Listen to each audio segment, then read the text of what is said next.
Hey there fellow hobbyists, my name is Mark, family man and father of three.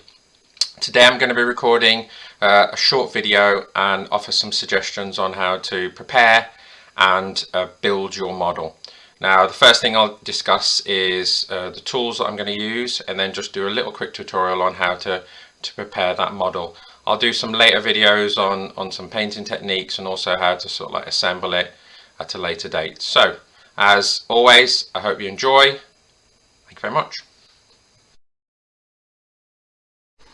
Right then, as mentioned at the beginning of this video, I'm just going to talk to you now about tools that I use to prepare my models. Again, this will all be based on your quality of downtime and how fast you can get those models turned around while still trying to maintain some form of quality and a good looking model with regards to the end of it. The most common tools I use, clippers. I'm going to talk to you about these a little bit in more detail once I've gone through them. Clippers, knife, and a file.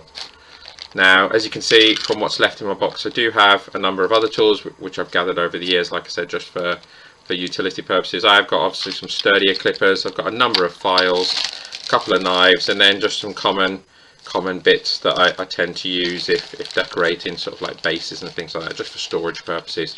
Another useful tool is obviously for pinning models together for metal ones, but I'll talk to you more about those in another video. So once I've got my three basic tools, this is obviously aiding me with regards to speed. Clippers for getting it off the sprue.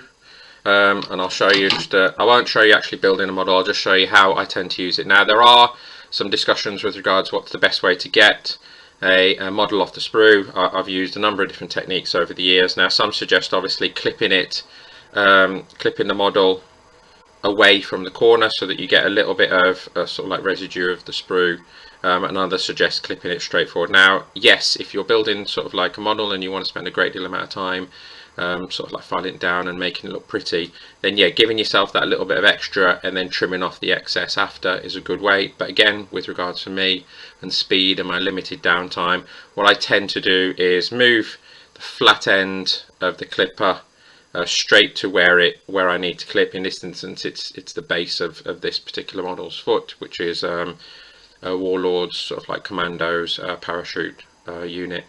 Right to the base of the foot, so I push it right there and then clip.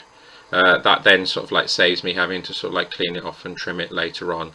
Now over years you'll get sort of like the gist as to where the best position is to clip the different sort of like areas of the model. So for example the arms, and yes, on occasion you might get a bit clippy happy and a little section of that model may sort of like come off, but you can always sort of like sort that out later on with a file or a knife if need to.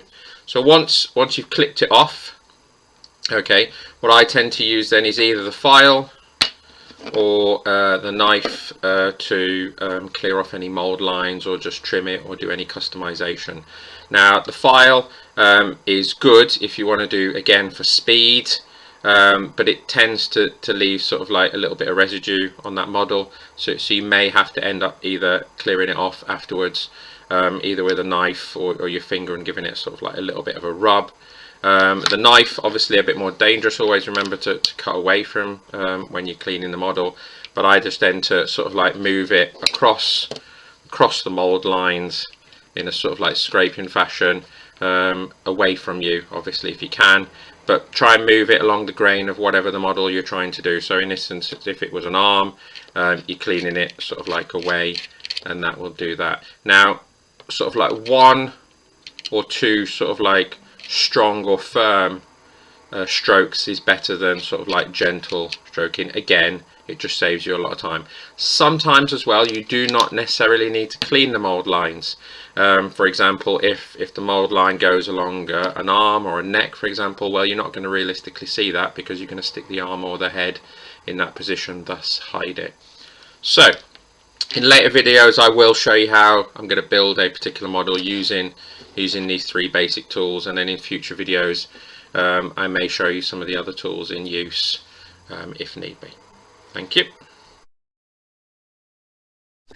Right, now that I've talked to you about the different tools that I use to quickly churn out the models and prepare them, I'm just going to show you quickly how to use it in practice. I've decided to take a more simpler sprue, a Warlord Games Zulu sprue. Now the benefit of this is obviously that the torsos and legs come pre-attached, so that helps speed things up. With regards, you can apply the same sort of practice to any sort of like Games Workshop sprue or any other sprue that you're trying to build.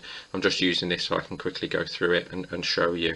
So as discussed previously, the first thing I'm going to do is I'm going to try and get the base or the main part of the model off. As mentioned before, I use the flat end of the clipper against a smooth side of the model, clip it, and then sort of like flip it over, and then clip again, and then that helps pop that model out. Okay, so once I've got that, I would then do a batch, so I'd probably do all 4 in one go just for speed again, and then I would use either a file just to look at the mold lines. Normally the mold lines will always be left to right. There will be some occasions obviously when some manufacturers will do it slightly different, but your best bet is always to go from left to right, and you'll generally see the mold lines going down there. You have 2 tools that you can do with regards to that, so you can either just gently file it away as such and then just clean it off. Sometimes I use a bit of a tissue if I've got a bit of a larger model, and then just generally rub it as hard as I can, and that'll take away any excess or any grain, useful for just before you start to base coat it. So you can then just gently rub it off with a file, or file off those mold lines. Now sometimes if you've got a particularly awkward sort of like mold line, filing can actually damage it or even make the model look a bit funny. So what I tend to do is use a knife away from your fingers sort of thing. So you generally just scrape it gently, and as you can see there, it gives you a little bit more control and a little bit of better sort of like actions with regards how to get those off. And then again with a tissue you can just gently rub it off. Again, if you are using a knife, be very careful. Always try and keep it away from your fingers. You don't want to obviously lose them. Once I've done a batch of say in this instance the 4 Zulus, I'd then start putting them on a base, and then start using the different sort of like add-ons with regards spears or whatever, or guns, depending on what model I'm building. Okay.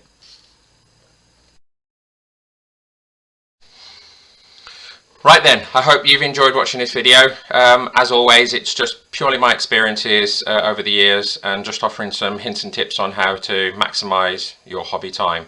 As always, I would love to hear from you about what you think, maybe offer some suggestions on future videos. Hope to see you all again soon. Take care. Thank you.